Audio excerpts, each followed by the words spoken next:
nisab dari uang emas dan perak, ya. Jadi nisabnya saya katakan di sini digabungkan satu dengan yang lain dalam menyempurnakan nisab. Apa maksudnya digabungkan satu dengan yang lainnya? Misalnya begini, kita ada tiga benda, ada uang modern, ada perak, ada emas. Nisab emas 20 mithqal, 80 gram. 80 gram emas murni. 80 gram emas murni.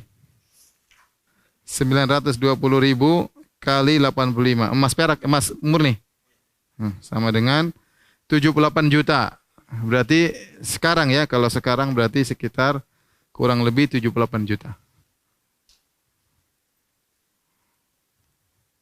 Kalau perak, taruhlah 10.000. Kalau 10.000, ya,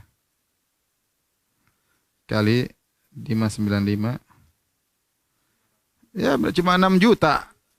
Sekitar, taruhlah kalau 10.000, sekitar 6 jutaan. Jauh berbeda. Kalau di zaman dahulu, ya, emas itu 1 dinar sekitar 10 dirham atau sekitar 12 dirham. Ya. Baik, kita lanjutkan. Ini taruhlah 6 juta, taruhlah 8 juta, taruhlah 10 juta ya. Ya. Nah, uang modern ya. Nisabnya ikut mana? Ini khilaf di kalangan para ulama.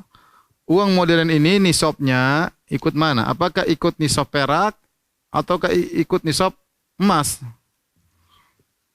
Sebagian ulama mengatakan ikut nisab yang paling menguntungkan orang miskin. Jadi awfara hadzan lil fuqara. Yang paling menguntungkan fuqara.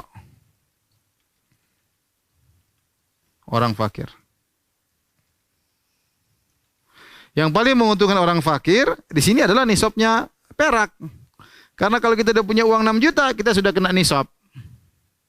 Maka kalau kita memilih nisab daripada perak, ya, maka lebih menguntungkan orang fakir. Kenapa lebih menguntungkan? Karena kita punya 6 juta sudah kena nisab. Adapun kalau kita ikut nisabnya emas, tidak semua orang bisa bayar zakat karena dia harus punya uang 78 juta. Ya. Nah, kalau kita punya 6 juta bertahan dan banyak orang punya 6 juta di tabungan. Banyak. Kalau punya tabungan 78 juta repot. 78 juta punya tabungan cuma bertahan 1 minggu. Minggu ke depan sudah minus.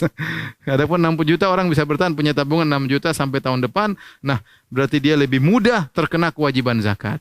Dia lebih mudah terkena kewajiban zakat. Beda kalau kita ikut uang rupiah, kita ikutkan kemana? Ikut ke emas, tidak semua orang kena zakat. Hanya orang-orang yang punya duit lebih yang kena zakat. Tapi kalau 6 juta, lebih banyak orang bisa kena zakat. Dan ini lebih menguntungkan bagi orang-orang fakir. Karena mereka akan mendapatkan bagian yang banyak karena sama kadar yang dikeluarkan 2,5%. Taib.